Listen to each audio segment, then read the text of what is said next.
Welcome to Six Pack Cinema. Today we are talking about Triple Frontier, the Netflix movie starring Ben Affleck, Garrett Hedlund, Oscar Isaac, Charlie Hunnam, Garrett Hedlund, and Pedro Pascal. Not sure who that really is, but let's get into this one. You should remove those. Okay. Good review. Before we get into it, how do you not know who Pedro Pascal is? I don't know who that is. Who is it? I'm looking at his IMDb right now, and there's He's nothing the I see. Viper from Game of Thrones. Oh, fuck yeah. He's put on some weight. Yeah, he looks different in this than Game of Thrones. But anyway, welcome to Six Pack Cinema. We are reviewing Triple Frontier. Thank you for joining us. If you just watched Triple Frontier and you're looking for a podcast to hear some people's thoughts, thanks for choosing ours. If you're a repeat listener, thanks for coming back. I got me. My name's Jimmy. We got Dave. We got John. How it works here on Six Pack Cinema is we're going to go around the room, give our gut reactions, a little review, a general review, what we liked, what we didn't, and then we're going to rate it. We got two rating systems. Pure entertainment. In the moment, what did we feel? Did we enjoy it? That's popcorns out of 5. And then, you sit down, you think on it for a while. Was that a good movie? A critical rating out of 100. Let's get right into it. Let's do it. I think I know how both of you are going to be. I want to know what you. Do you want to guess? First. Yeah, let's have you guess what you think our reaction is. I think Sheehan's going to love it.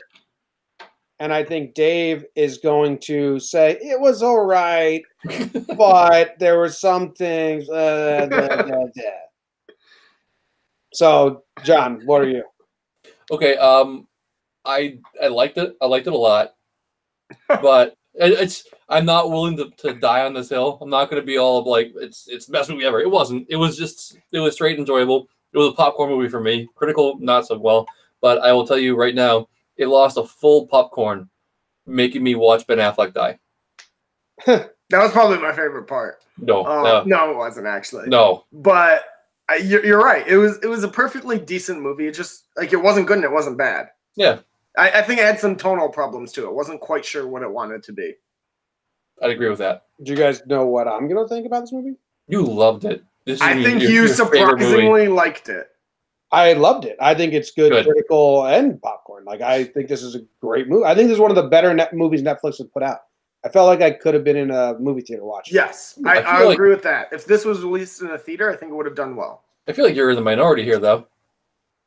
I haven't read any reviews on it. Why? It's not getting good reviews? Well, all I know is that I was reading an article today about it because I was preparing for Headliners, which shout out me not making, and it's been trying to get made for 12 years.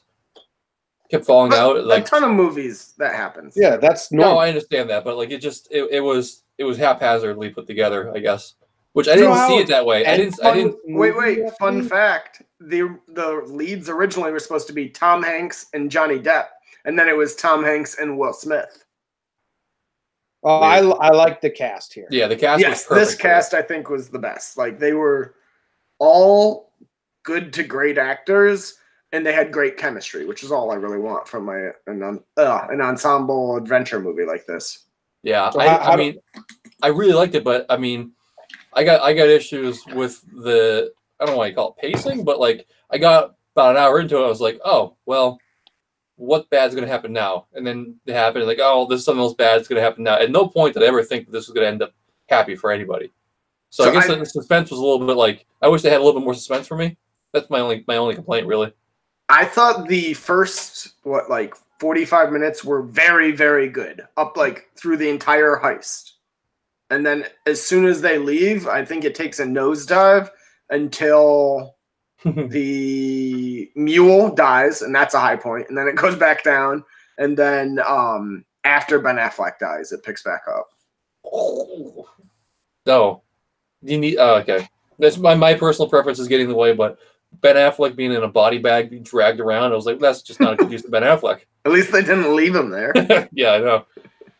I liked this character a lot, so I was kind of sad to see him go. He was fighting for something. He was getting greedy, and he wasn't himself because he was really needed the money. So Well, seeing a guy that had everything to lose die like that, it sucked. That was one of my favorite aspects. I went Yeah. into it and I was watching with my brother, and I said, okay, well, one of them has to die. Are they going to make it a sad ending and make Ben Affleck die because he was the pity character for the first 20 minutes of the movie? Or are they going to give us, like, they going to kill Garrett Hedlund's character, Benny, and it's like, okay, he died, but he was just kind of comic relief, so we can still have a happy ending. But as soon as the fucking money got found in the wall, Ben Affleck flipped a switch and became the villain of the movie. He did. He was the one person that was fucking everything up. I was going to say, I loved that everything went wrong because of him, and he is the only one who really got punished for it. Yeah, yeah. And when he died, it was like me and my brother looked at us and like, well, that's weird because he died, but we can still have a happy ending. But I like that about it. Like seeing his character flip when he saw that money in the wall. I did not see it coming, and I loved it. No, yeah, I thought that was a good twist, and it wasn't really he was an addict, but he really was. He relapsed for money, and you could see that he was. You thought he was just actually trying to turn a new leaf, and when he was like, "I can't I'm only doing the recon, only doing the recce," and then once the money saw and you saw him flip that switch and relapse, you realized, oh, he wasn't doing that because he turned a new leaf. He wasn't saying he wasn't going to be part of it because he turned a new leaf. He was saying he wasn't going to be part of it because he was scared of who he really is. He was ruthless. Yes, he was actually no. I don't know if that was the case. I think. No, because at the end they tell him Charlie Hunnam's guy to remind the family who he used to be. So I don't think he was ruthless. He was ruthless because that was his job as special forces. No, and I think he wasn't he just got greedy when he saw the money. His life put him into such a hole. He was so much debt. His life was falling apart, and the answer was money. And he saw this as instantly well, this is everything I need. I need this. Everything I've worked for ever since leaving the service. This is solving all my problems. And he got into deep. He was, he got overwhelmed. I also liked too that Benny, who is kind of the comic relief of it, was actually the most professional out of them all. Yes. When they were doing the mission, he was the one being like, "No, we have a fucking heart out. Let's go. I've already loaded it." And he was the one who said, "He said you've never ever missed a heart out. What's going on?" So I don't think he relapsed in a sense. I know what you're saying, Jimmy, that he knew that he wasn't in the right mindset for it, but I think back in his day, I think he was a consummate professional. Mm-hmm. And that's what was the first sign. He's like, "What the fuck is this? We've never missed a heart out." Yeah, I mean, he wasn't ready for it. When so the opening scene is Oscar Isaac and the bombs and stuff, and the hot girl. As soon as they showed that actress on screen, I was like, okay, well, she's an informant. Yeah. There's no way someone that hot's just hanging out in the streets of Mexico. Yep. You knew she was a character coming back, and that's not a throwaway. I also like too that she's the only one who didn't really do anything wrong at all. And she got away with more money than any of them. All she wanted was to get her brother safe. So yeah. Yeah. When he recruits them and then they do the reconnaissance mission, and then Oscar Isaac gives the whole spiel let's do it ourselves, let's keep all the money. And he gives that whole speech where he's like, if in any other profession, if we did our job as good as we did it, we'd be set for life. But now we can't even do this. We can't even do this. And we're the best at what we do, but it doesn't benefit us in our life at all. When he gave that spiel, I paused it on my computer because I was watching it I was still watching it, but not paying close attention, 100% attention. And I was like, I fucking am in. Military heist movie with that press. I'm in. And I paused it and I went to my living room. I put it on TV and I watched it on the couch with my brother and started from the beginning with him. Nice. That's a good movie. So Jimmy O'Brien in. You guys tell me things you didn't like, and I'll tell you things I liked, and we'll see where we balance ourselves out.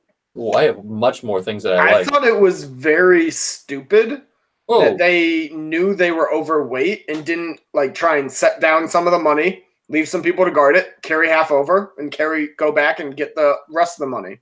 Like these were professionals. They should have known the weight limit of the helicopter and the altitude of the mountains. That goes into Ben Affleck pushing. He was the one, and he was the leader. Everyone just like he was pushing for them to not like destroy it, but nobody recommended let's set some down and leave a couple of guys to guard. Dave, if they did that, there's not a movie. That's like saying Titanic would have been better if they didn't hit the iceberg. Like that's the movie. But see, that's where I disagree. I think there still could have been a good movie. These are supposed to be the best of the best. You see continuity error. They shouldn't make that stupid of an error. That's not a continuity error. Oh, well, you know what I mean? That's a logistical error. They just got greedy. They were almost over those fucking Andes. I agree. Like they got really close, and I think the three of us, we would have made that mistake. But they're supposed to be the best of the best. That's what the first. I think that first hour of the movie built them up to be. I think this whole movie is about how money changes them, and they were doing it because it was their job, and they had the patch on their shoulders, and they were doing it for their country, and they had like a correct reason for doing it or whatever, and it wasn't for greed because they, like Benny said, that's what we signed up for. And then as soon as they saw that fucking money, they turned from professionals to amateurs. I think that's the crux of this movie. Absolutely. So like to change that would be changing the entire movie. I think you just the writer just has to have a better solution for like them to fuck up there. I think you can have them fuck up and not make it over, or like something happens. But I think if these are supposed to be the best of the best, and 4 out of the 5 of them are still acting that way at that point, it would have been. Don't do that, or you at least have a character recommend it, and Ben Affleck's guys shoot him down, being like, "No, we're just fucking going." It would have been better if the helicopter came down and when they're up in the air afterwards, they realize, oh shit, this engine is not what I thought it was, and they deal with it in the air. Yo, how cool was the scene when they were like, they met up with the airplane guy and like, how the fuck are we gonna fit in that plane? Yes. And the dude got his money and then just waved in a helicopter.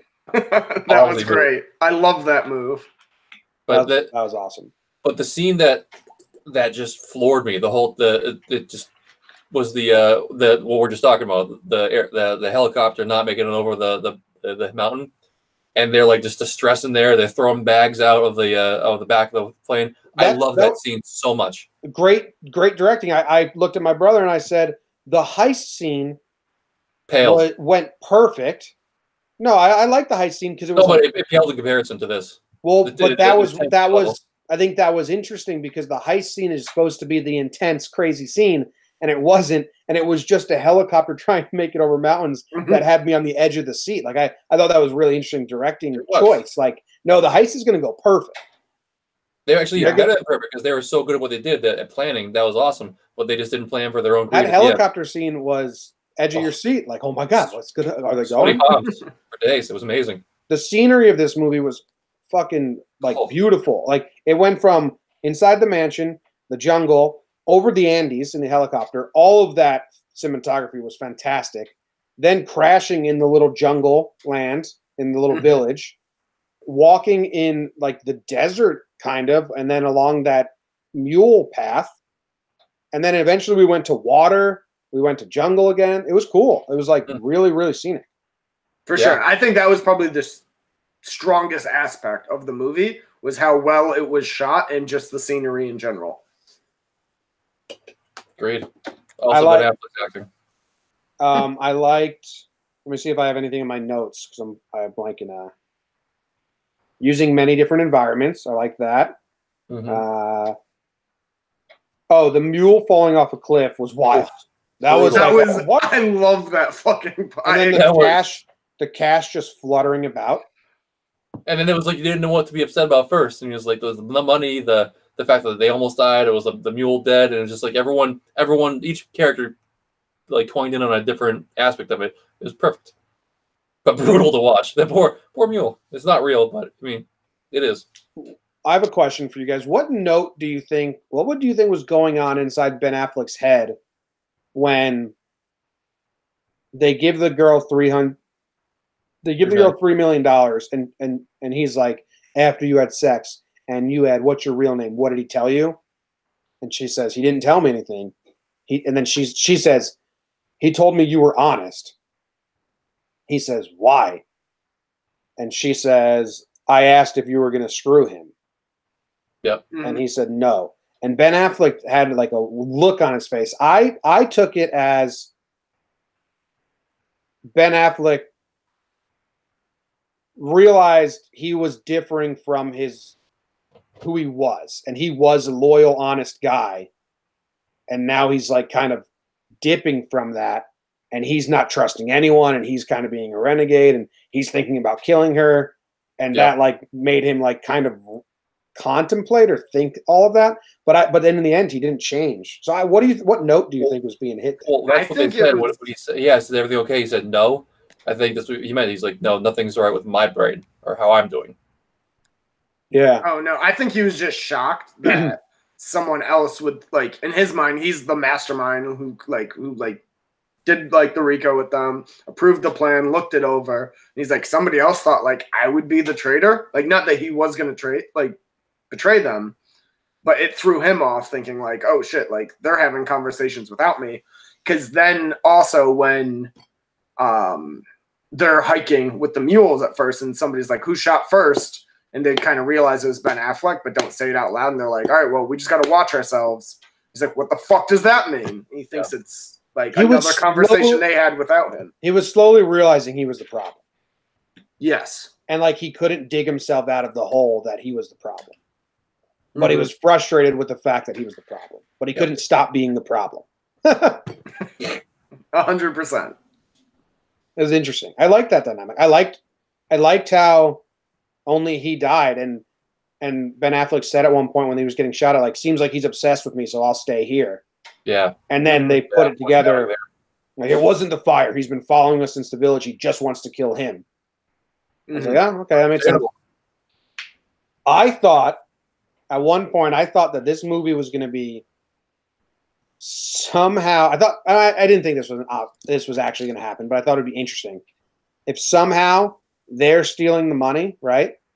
And they get away with it, and they're going away, and eventually it's them versus another U.S. Special Forces team, and now they're fighting against who they were, because the other Special Forces team is trying to figure out what happened and then get involved. And because they made the whole speech like, we don't have the flags on our shoulders, we're doing this on our own, we're thieves, we're criminals now, like we have no protection. So I was like, oh shit, they might be going up against the U.S. But yes, I thought that could have been interesting if while they were mid-heist, like Special Forces had shown up to take out the gangster. Yeah, I think at that point they would have dropped the money. I think, if I'm speculating, I think they would have dropped the money, and it would turn into a runaway movie. Like they'd be the hunted. I mean, they already kind of were, and I don't think they would have dropped the money because Ben Affleck became an asshole and refused to let them drop any money. I know, yeah, but when the services come after it, it's kind of that's ingrained in their brain that that's right, and then if they're coming after them, that means they're wrong. I mean, they already made he gave a whole speech on that. So I know we're committing a felony. Just speculating. Do we have anything else to talk about before we talk about the ending? Yeah, I mean, Oscar Isaac. What should I know him from? Because I've seen him in I feel like a billion things. He's been in Star Wars. He's been in Ex Machina. I know. He's been in Pope, the main guy. Poe, yeah. Oh, there's too many things for me to name. Okay, yeah. Well, he's always been like a secondary. I feel like this is the first time I've ever seen him as like a lead. Inside Lewis Davis. Ex Machina, he was one of the leads. There's like 3 characters in the movie. Didn't see that. Sorry. Oh. Inside Lewis Davis. There's a movie called 10 Years that's really good. He was the lead in an HBO miniseries called Show Me a Hero about a politician in in Venezuela? No. In America, in Yonkers, New York. Oh, set in like the 60s and shit. 80s, yeah. Close. Cool. He was in Drive. Yeah. Okay. I don't know. I guess maybe this is. He impressed me so much that this is actually going to be a lasting impression now. Oh, go watch the movie 10 Years. He sings too. I like him as he is right here. I like him. The ending. Do you think it's a cop-out? Do you think it's sequel baiting? Do you think it's just fun? I think it was a fine ending. I was okay with them all giving the money to the guy's family, and then having the coordinates. Like, they're not going to make a sequel, but you can either decide for yourself whether they go back or not. They said they might make a sequel. Oh, that's I hope they do. I hope I thought it not. was a bland ending. I thought, like, every realistic, like, all right, I'll take a quarter share.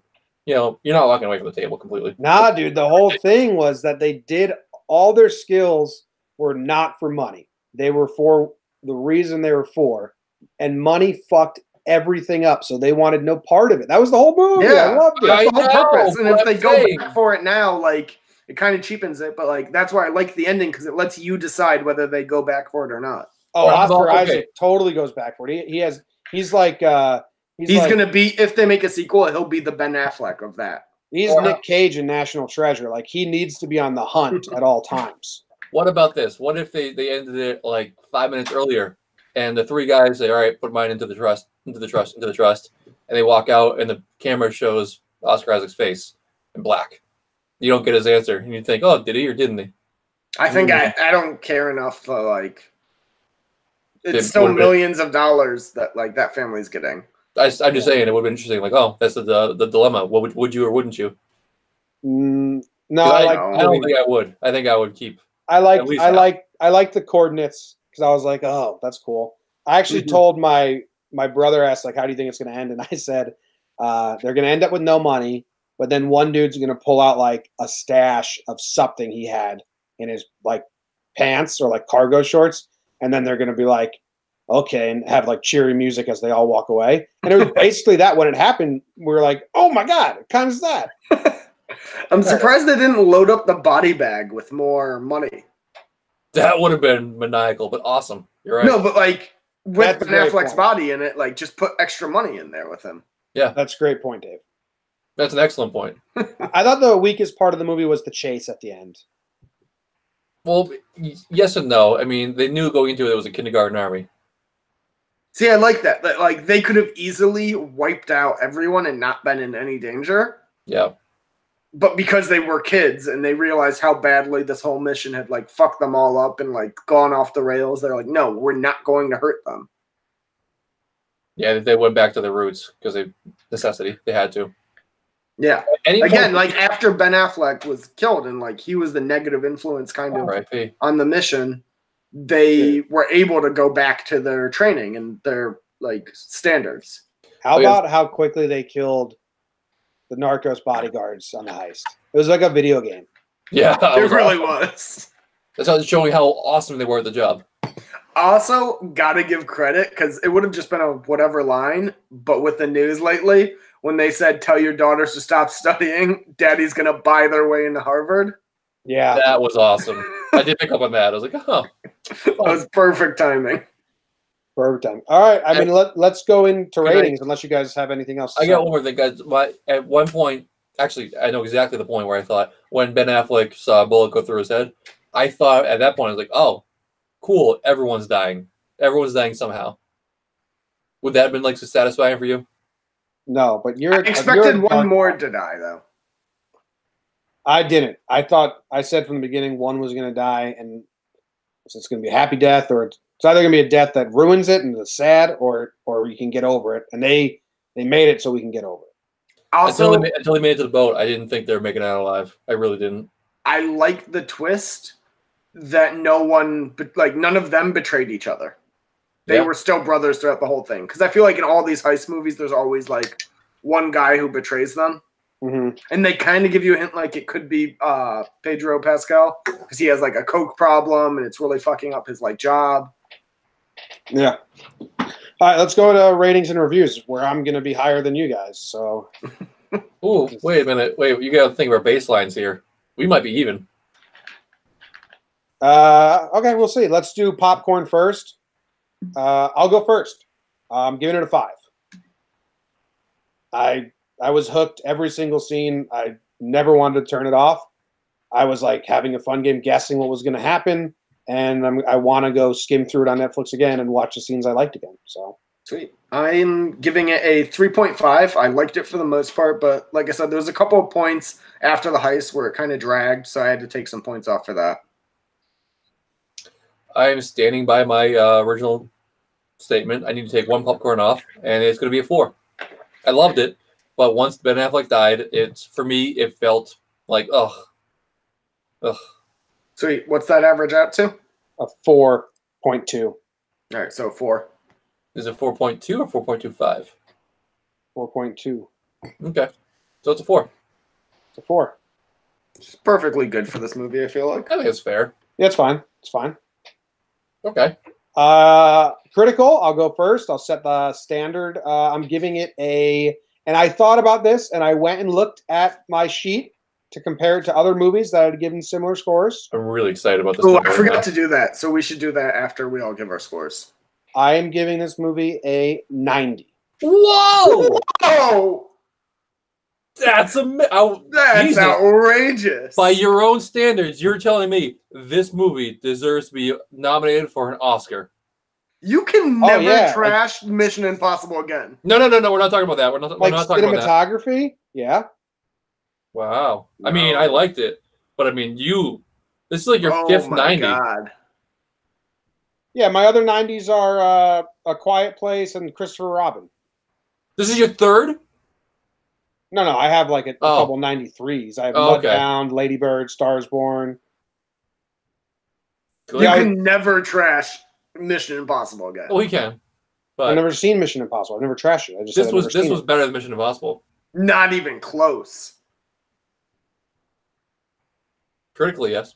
Critically, no. Cinematography, not even close to Mission Impossible. Story-wise, not even close. Acting-wise, not even close. I think we're going to have to rewatch Mission Impossible and do a re-review with all three of us. Okay. But let's get back on track here. The Triple Frontier. All right. Yeah. Jimmy's at a 90. I'm giving it a 72. Woof. I said 85. So we're kind of all over the place with this one. That averages out to an 82. Fair. I think it's fair. Fair. 90 seems so high. I'm usually the inflated one. Yeah. Wow. I didn't find any like real problems with it. I had a major problem with the soundtrack. They Metallica, a lot of it was weird. I like that. The ending when they walked away with them into Metallica, it was like, well, that just seems way out of place. Yeah, the soundtrack. Yeah, I didn't. Whatever. It was like whatever for me. I don't think it hurt or helped. But I only notice it if it bothers me. If it's nice, I just kind of like it's in the background. I don't notice it. What if it's like fantastic? You notice it. Oh yeah, of course I do. But I mean, this one was like pointed out. It was like, oh wow, that's kind of just weird. Why are you doing this right now? I had my range from 88 to 90, and I was going to see if you guys pointed out any flaws that would let me lower it, and you didn't. Dave's only flaw was that it was stupid that they turned into bad. Well, I mean, I can sit there and criminals, I think Ben Affleck wasn't good in this. I think, but I didn't want really? to get I thought Ben Affleck I thought he was good in the beginning, and then like near the end, he was getting like comically evil. Wow. Okay. Well, let's not forget this is the official podcast of the Oscars, vis-a-vis official podcast of Ben Affleck too. So, yeah, I know. That's why I didn't bring it up. You just did. All right. Let's play our favorite game, Rotten Tomatoes. What do you think this got? Critics score first. Critics, I mean, Netflix always gets a little lower. 72. I'll go 68. It's at a 73. Dave's is always close to Rotten Tomatoes. No, it's not. I think it has been lately, but I always write my score down before I look it up. We're gonna make you. I'm gonna send you like a bunch of Oscar envelopes, and you need to like open it up so we can tell. Okay. Okay. Audience score. What do you think it got? We're a little higher than that. I'm gonna go 80. Yeah, I don't know what audience score. 79. 62. The audiences are fucking dumb. I think you guys just really like this movie. I did. It's fine. But that doesn't mean it's a great movie. All right, another long-standing segment. If Ben Affleck were to play someone in this movie, who would it be? Dude, Ben Affleck played himself in this movie. That's why I think he was great in the beginning, because it was basically Ben Affleck. He was playing a bloated, depressed, washed-up guy. That's so sad and mean. I think he did great. I mean, this movie's right up my alley, and I thought they did a really good job with it. I think Ben Affleck was amazing. I think the whole like the Big Five cast, amazing. Well, I love Garrett Hedlund. I was about to say I'm so happy he was in this, and I feel like he was just announced for another movie. I feel like he's in a bit of a come up on his career.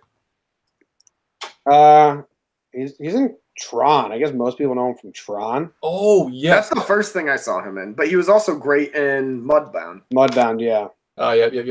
What No, does Tron he was have in great. pre-production? Dreamland.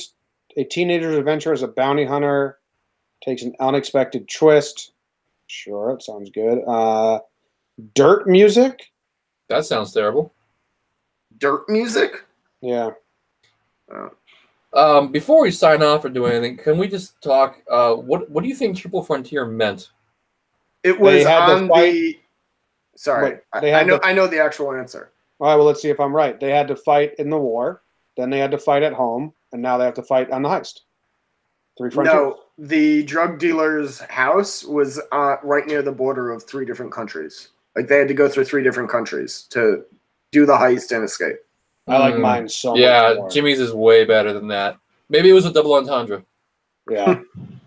Because Oh, he was just casting Castle Rock. Sorry, that's what I saw. Casterly Rock. Dude, so this movie now sits right behind the fire fraud documentary on Hulu. This is better than that. It's underneath Black Panther. It's underneath Buster Scruggs. Underneath fucking First Man. What? I agree with all of those. Underneath Slow West. I think you guys. I should don't even check out remember Slow West. Remind me of what Slow West was. the Western on Netflix that we watched. Young Jesus. kid. Oh, where the called- kid dies at the end. doesn't Oh, even that get was to- really good. That was really That good. was hilarious when he died. That was That a was really probably solid on- movie. That And was then probably the salt fell off the shelf that was into probably his on the blood. same. That was probably should have been even with this. Yeah, I think But, that's fair. Fair. Murder on the Orient Express is the same as this. I didn't get it. Old Man and the Gun. I didn't see that. I think this is a little low on our list. I think it might be a little bit low, but I think That's it's just 'cause right that where it just- needs to be. that's because Dave brought us down. Who would have thought I'm the pessimistic one? Yeah, you're always extremist. You're the wicked high, wicked low. I'm not wicked low in this. To be fair, yes, you are. After Dave gave us a whole spiel about how we were too hard on movies, I know. I don't think you've liked a movie since you gave us that spiel. What are my recent ratings? I don't have the thing up. You gave Cold Pursuit a 42 after telling us that every movie that makes theaters should be in the 60s. No, that's not what I said. That is If what you're you gonna said. quote me, quote it right. I said No, most. that's what Ma- I said. I said That's what most you said. major. No, most major films are like 60 to 80. Yeah, and you gave it 42. Yeah, because it was really shitty. Ugh, David. If you look at my average, it's between 60 and 80. 73. Yeah. Wow. Well, you brought Wait, us hang on. down. What else did I rate bad recently? No, Happy Death Day to You. That's fine. Yeah, it was understandable. Yeah. And then that's all in Cold Pursuit. We had the conversation after. True Yeah. Detective. Yeah. A Lego movie. Oh, you weren't part of Lego movie. I liked Yeah. The Man Who Killed Hitler than the Bigfoot. Yeah, you did. I think You I gave rated that. that You about gave the- that. You gave that movie one less than you gave this movie. And if you're going to That's- sit here and say that it is correct with a straight face, It's 100% correct. That's you travesty. know it's not. We're in the It's a mode. travesty. Dave saw that. For anyone who can't look at his face right now, Dave now realizes how low he gave this movie. No, You I admitted- want that. Dave, I you think had- it's you had- hilarious, you but I admitted- believe in it. You admitted you didn't check to compare it to your other things. If you would have checked and saw that you gave The Man Who Killed Hitler 71, you would have bumped your score for this. Oh, I would have gone lower. Yeah. I enjoyed that movie more. It's the Oh, Dave you Lies are. Hour. It's not about enjoyment. Not about enjoyment. No, I probably would have given this like a 75 then. Let's bump the score then. No, I'm not. No, It's still my the score's episode. locked in. It's still the episode. Yeah, No. 75 for Dave Huzzah. brings us to an 83. That makes more sense. Bam. Thank you, Dave. All right, this was Six Pack Cinema, Triple Frontier. We'll be back on Friday with the Hollywood Headliners check-in, and then another movie review on Monday. We're seeing Us next week, so go see Jordan Peele's new movie. Us. See ya. Bye.